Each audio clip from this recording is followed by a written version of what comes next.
Les journées se suivent et se ressemblent pour Jean Tibéry. Où qu'il aille, quoi qu'il fasse pour défendre sa candidature à la mairie de Paris, l'affaire des électeurs fantômes le poursuit. Mais malgré les indications de plus en plus précises sur son implication dans le dossier, malgré la mise en examen de son épouse et d'une proche collaboratrice, le maire de Paris résiste et annonce son intention d'aller jusqu'au bout, coûte que coûte. Question d'honneur. Laurence Hakim et Alain Dubas. Là, on gèle la circulation.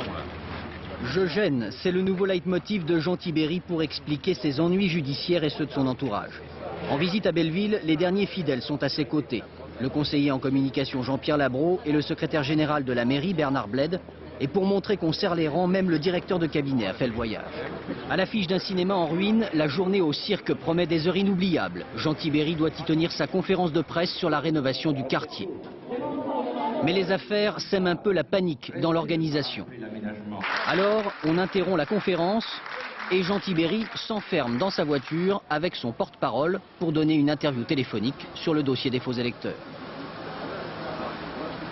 Une plaidoirie qu'il répète à l'envi jusqu'à la déclamer debout. Il y a des pressions fortes pour que je ne sois pas candidat. À l'évidence, je gêne. Eh bien, qu'on sache que cela ne m'empêchera pas de continuer mon combat. Je suis très triste de constater, c'est pas la première fois qu'on essaye d'attaquer ma femme pour m'atteindre moi. Ça, c'est quelque chose que je n'accepte pas. Candidat dissident du RPR à Paris, Jean Tibéry voit jour après jour l'étau judiciaire se resserrer autour de lui. Il est déjà mis en examen dans le dossier des HLM parisiens. Pas là, maintenant j'ai rien d'autre à ajouter. Non, son épouse et deux collaborateurs le sont désormais dans l'affaire des faux électeurs. Il affirme pourtant qu'il ne renoncera pas, c'est ce qu'il appelle une affaire d'honneur.